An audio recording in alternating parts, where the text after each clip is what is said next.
The wind howled like a hungry wolf. It tore across the desolate slope of Kolatsyakhl, the dead mountain. Snow swirled in a blinding white curtain, erasing the world. Below, a single tent stood against the storm. It was a small island of life in a sea of frozen death, but inside there was no warmth, there was no life, only silence, a deep, chilling silence that the wind could not carry away. The fabric of the tent was ripped. It was not torn by the storm, it was slashed from the inside. Something had made the people inside run. They ran from the safety of their shelter into the brutal, killing cold. They ran from something terrifying. What could be so frightening? What could make experienced hikers flee without their coats or boots? The mountain held the answer, but it did not speak. It kept its secrets buried under layers of ice and snow. The date was February 26th, 1959. Searchers had finally found the camp. They stood in the biting wind, staring at the scene. It made no sense. The tent was half buried in snow. A pair of skis was stuck upright in the snow nearby. A flashlight left on a corner of the tent lay dead. Its battery had long since expired. The emptiness of the place felt wrong. It was a scene of sudden, violent panic. The air was thin and sharp. It burned the lungs with every breath. The search team looked around, their faces grim. They saw footprints leading away from the tent. The prints went downhill toward a line of sparse trees. They were the tracks of people wearing only socks or even barefoot. Why would anyone do that? The temperature was 30 degrees below zero. To go outside without protection was suicide. Yet, 9 people had done just that. They had faced the Siberian winter with almost nothing.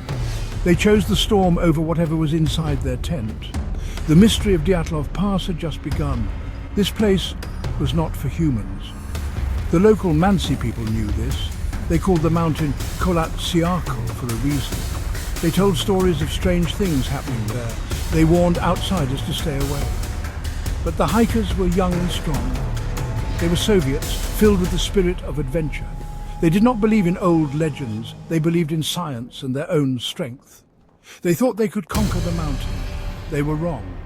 The mountain, or something on it, had conquered them instead.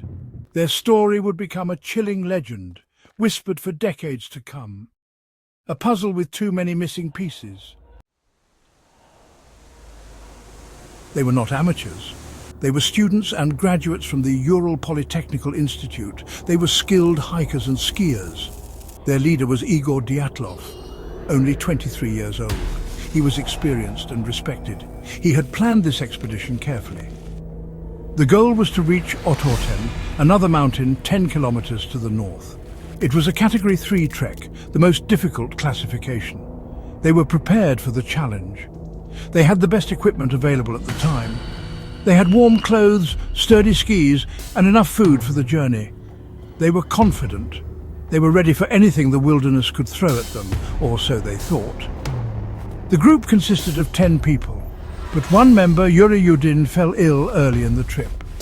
He had to turn back at the last settlement. This decision saved his life. He said goodbye to his friends, watching them disappear into the white landscape. He would be the last person to see them alive. The remaining 9 continued. There were 7 men and 2 women. They were all in their early 20s. They were full of life and laughter. Their own photographs showed them smiling. They documented their journey in diaries and with cameras. The early entries speak of camaraderie and good spirits. They sang songs around the campfire. They built a traditional Mansi storage hut. On February 1st, 1959, they began their ascent onto the slopes of Kolatsyakhl. The weather was getting worse. A powerful snowstorm was moving in. The visibility dropped to almost zero. They lost their direction in the blinding snow. Instead of moving toward the pass that would lead them to Otorten, they drifted west. They found themselves on the side of the dead mountain. It was late in the afternoon. Dyatlov made a decision. They would make camp here, on the exposed slope. It was a strange choice. The forest was only a mile away, offering shelter from the wind. Why did they stop here? No one knows. This was their last camp. They ate their dinner. Their diaries stopped. Their cameras captured their final images. The group prepared for bed. They took off their boots and heavy outer layers. They settled into their sleeping bags inside the large shared tent. Outside, the storm raged, the temperature plunged. Sometime during the night, something happened. Something so awful that it defied all logic. The trip that began with such hope ended in silent terror. The 9 hikers left their tent and never returned. They walked out into the frozen darkness, into the heart of the mystery. The world would not know their fate for weeks. The search began on February 20th. The hikers were long overdue. Their families were worried. The Institute organized a search party. It was made up of volunteer students and teachers. Later, the army and police joined with planes and helicopters. For 6 days they found nothing. The vast white emptiness of the Urals swallowed everything. Then, on February 26th, the pilot spotted something from the air. It was a dark shape on the side of Kholat Syakhl. It was the abandoned tent.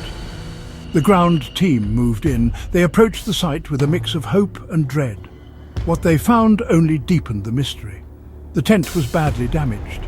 It was collapsed and covered with a thick layer of snow, but the damage was not from the weather. It had been slashed and cut open from the inside.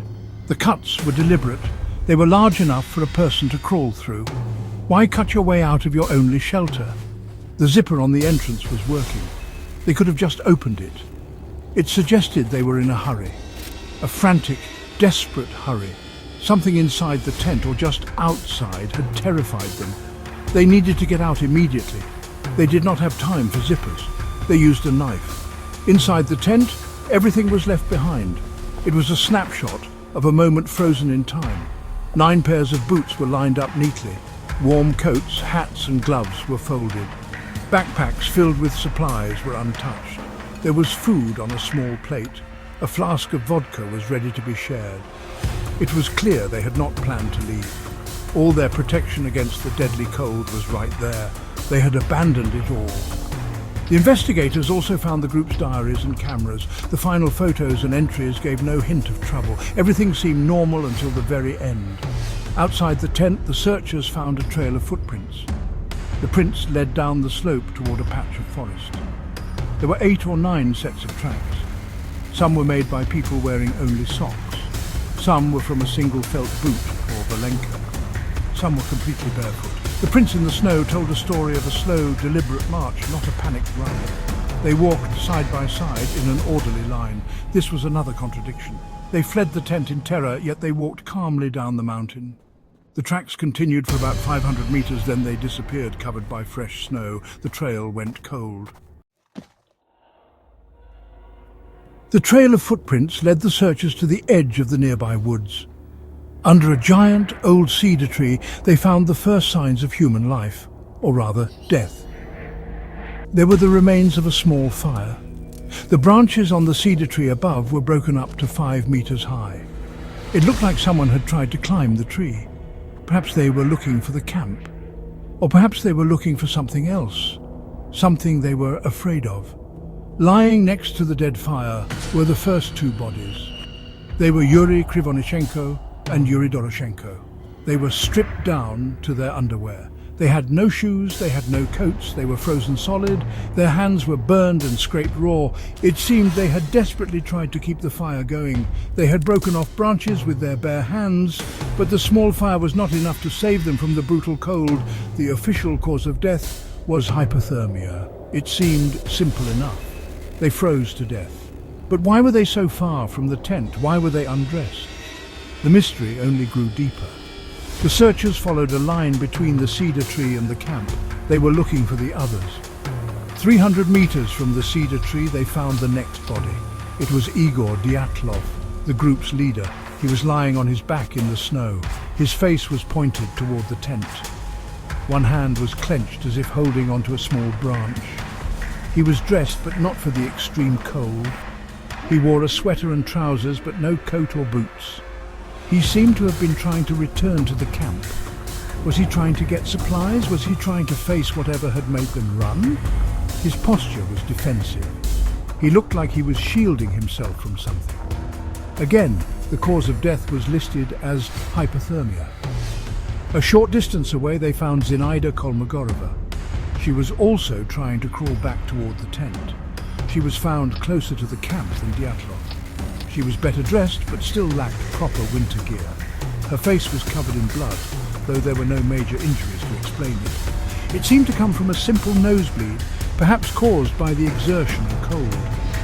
The last of this group, Rustem Slobodin, was found between them. He had a small crack in his skull about 6 inches long. It was not considered a fatal injury. Like the others, he had frozen to death. 5 bodies found, 4 still missing. The worst was yet to come. For 2 long months, the search continued. The winter snows were deep. The remaining 4 hikers were nowhere to be found. Finally, as the spring thaw began in May, a Mansi hunter discovered something. It was a makeshift den buried under 4 meters of snow in a ravine. The den was about 75 meters from the cedar tree. Inside, the searchers found the last 4 bodies.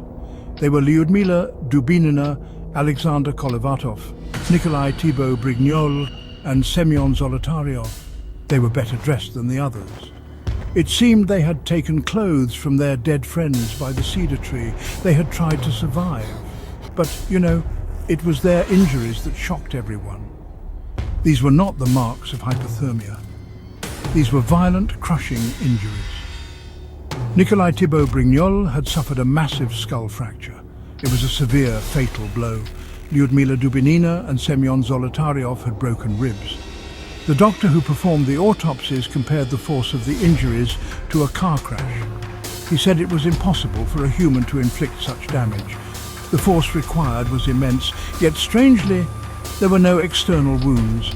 Their skin was not broken. It was as if they had been squeezed by a giant invisible force. The scene in the ravine held more horrors. Lyudmila Dubinina was missing her tongue, eyes, and part of her lip. Semyon Zolotaryov was missing his eyes. Alexander Kolevatov was missing his eyebrows. The initial report suggested these were caused by scavenging animals. The bodies had been lying in a watery den for months. Putrefaction and small creatures could explain the missing soft tissue. But really, many found this explanation unsatisfying.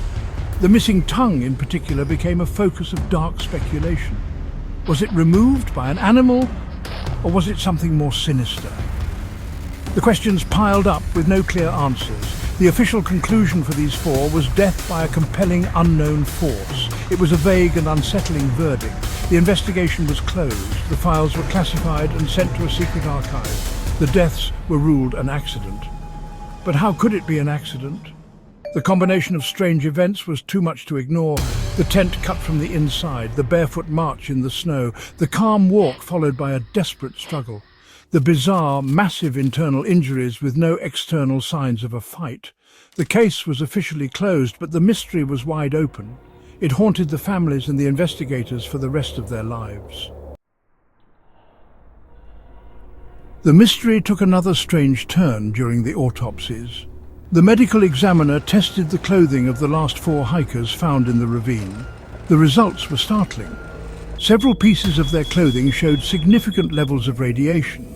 A sweater belonging to one hiker and the trousers of another were highly radioactive. This was not background radiation. It was beta radiation, the kind associated with nuclear material. Where did it come from? The hikers had no known contact with radioactive sources. The area was not known for contamination. It was another piece of the puzzle that did not fit. The presence of radiation fueled many theories. One of the most popular was that the hikers stumbled upon a secret military test. The Soviet Union was deep in the Cold War. The Ural Mountains were home to many secret military facilities and weapons programs. Could the hikers have seen something they were not supposed to see? A missile test? A new type of weapon? Perhaps a dirty bomb was tested, which would explain the radiation. This theory suggested that the military found the hikers, eliminated them to protect state secrets, and then staged the scene to look like an accident. The crushing injuries could have been caused by a shockwave from an explosion. This theory had support from other eyewitnesses. Other hiking groups and residents in the region reported seeing strange lights in the sky around the time of the incident. They described bright, fast-moving spheres or orbs. Lev Ivanov, the chief investigator of the case, later admitted that he was pressured by high-ranking officials to close the case quickly. He said he was told to drop the theory about the bright flying spheres. In a 1990 interview, he stated he was now convinced that a UFO was responsible. He believed the hikers were killed by an encounter with something not of this world. The radiation evidence, however, also had a more mundane explanation. Some of the hikers had worked in facilities that handled radioactive materials. Yuri Krivonishenko, for example, worked at the Mayak nuclear plant, the site of a major disaster in 1957. It was possible that his clothes were contaminated before the trip, but this did not fully explain why the radiation was found on clothes taken from other bodies. The strange lights in the sky also remained unexplained. Were they secret military craft, or were they something else entirely? The whispers of radiation and fireballs in the night added a new layer of dread to the story. The official investigation in 1959 was surprisingly short. It lasted only 3 months. Then it was abruptly closed. The final report concluded that the hikers died from a compelling natural force. The files were sealed and classified as secret. For 30 years, the truth was hidden away in a government archive. This secrecy fueled suspicion. If it was just a tragic accident, why classify the documents? Why was the area around Dyatlov Pass closed to the public for 3 years after the incident? The actions of the state seemed to suggest they were hiding something important. One of the leading theories points directly at the military. The idea is that the hikers accidentally wandered into a military testing zone. The Soviet Union was known for its parachute mines. These were weapons designed to explode in the air, creating a powerful concussive blast without leaving a crater. Such a blast could cause the severe internal injuries seen on the hikers. It would not leave external marks. The loud, terrifying sound of the explosion could have caused the initial panic, making them cut their way out of the tent. The flash of light from the explosion would match the flying spheres seen by others. In this scenario, the military would have a strong motive to cover up the incident. Admitting that their secret weapon test had killed a group of innocent students would be a major scandal. It would be easier to let them freeze to death and create a confusing scene. Perhaps soldiers forced them out of the tent without their boots and coats. This would ensure they would die from hypothermia. The soldiers could have then inflicted the final crushing injuries on the last 4 to ensure there were no witnesses. This theory explains the panic, the injuries, and the government secrecy. It paints a dark picture of a state that values its secrets more than its citizens. However, there are problems with this theory as well. No evidence of a military presence was ever found at the site. There were no other footprints, no vehicle tracks, and no fragments of any weapon. The investigation, while short, did involve the army. It seems unlikely that one part of the military would be investigating a cover-up by another part. Furthermore, why would the military leave the bodies to be found? Why not simply make them disappear? The state's actions were suspicious, but the military theory leaves many questions unanswered. The secret dossier, when finally opened in the 1990s, revealed very little new information, keeping the official story vague and incomplete. If not the military, what else could it be? Some researchers have turned to natural explanations. One of the most compelling is the theory of a slab avalanche. A slab avalanche is a specific type of snowslide where a large plate of hard snow slides off a weaker layer underneath. It can happen suddenly and without warning. It would explain why the hiker's tent was partially covered in snow. The weight of the snow on the tent could have caused injuries, like the cracked skull of Slobodin and the broken ribs of the others. The fear of a second, larger avalanche would explain why they fled the tent in a hurry. This theory seems plausible. It explains the initial panic and the retreat to the safety of the woods. After leaving the tent, they could have become disoriented in the dark and the storm. They split up. Some tried to build a fire while others dug a snow den. Hypothermia and their injuries eventually claimed them all. But this theory also has weaknesses. The footprints leading from the tent did not look like they were made in a panic. The searchers who found the tent saw no obvious signs of an avalanche. The slope was not steep enough for a major slide, and a slab avalanche does not easily explain the extreme force of the injuries on the last 4 victims. When science fails to provide a clear answer, people often turn to the supernatural. The Ural Mountains are steeped in folklore. The local Mansi people have legends about the Menk, a type of Russian Bigfoot or Yeti. These large, hairy creatures are said to be territorial and violent. Could the hikers have disturbed a Menk? It might explain the immense force of the injuries. It could explain the terror that drove them from their tent. One of the hikers' cameras contained a final, strange photograph. It is a blurry, dark image showing a shadowy figure. Some believe this is a picture of the creature that attacked them. Other paranormal theories involve UFOs and alien encounters. The strange lights in the sky are often cited as evidence. Did the hikers witness an alien craft landing? Were they attacked by its occupants? The missing tongue of Lyudmila Dubinina is often mentioned in this context, seen as a kind of surgical mutilation. These theories are dramatic, but they lack any concrete evidence. They are born from the frustration of not having a logical explanation. The story of Dyatlov Pass is like a blank canvas. In the absence of facts, people paint their own fears onto it. The Yeti, aliens, or ancient spirits of the mountain all become possible suspects. Today is August 11th, 2025. More than 66 years have passed since that terrible night on the Dead Mountain. The world has changed. The Soviet Union is gone. The secret files have been opened. Yet the mystery of the Dyatlov Pass incident remains as cold and as deep as the Ural winter. Each theory presented seems to answer some questions while creating new ones. Every piece of evidence can be interpreted in multiple ways. The story is a labyrinth of contradictions. Panic and order, bizarre injuries and simple hypothermia, military secrets and natural phenomena. The truth remains just out of reach, buried under decades of snow and speculation. The 9 hikers have become figures of legend.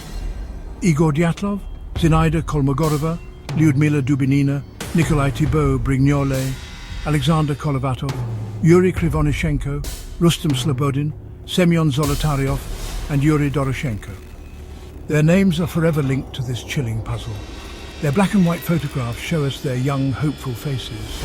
They were adventurers setting out on a great journey. They had no idea it would be their last. Their own diaries and photos provide a ghostly narrative, a story that stops suddenly in the middle of a sentence, leaving us to wonder about the final, terrifying chapter. In 2019, Russian authorities reopened the case. They announced they would conduct a new investigation. Hopes were high that modern technology could finally solve the puzzle. But the conclusion was anticlimactic. The official verdict was that the hikers died because of an avalanche combined with poor visibility in a storm. They dismissed all criminal and paranormal theories. For many, this explanation felt too simple. It ignored too many strange details, the massive internal injuries, the radiation, the missing tongue. It felt like an attempt to close the book on a story that refuses to end. The official answer has not stopped the debate. The Dyatlov Pass incident endures because it speaks to our deepest fears. It is a story about the unknown. It reminds us that there are still places in the world where the line between the natural and the unnatural is blurred. It shows us how easily our modern scientific world can be shattered by a force we cannot name. The wind still howls over Kolatsiakl. The snow still falls, covering the secrets of the past. And somewhere in that unending winter, the spirits of the 9 hikers still walk. They walk away from their tent into the darkness, forever asking a question that we can never answer.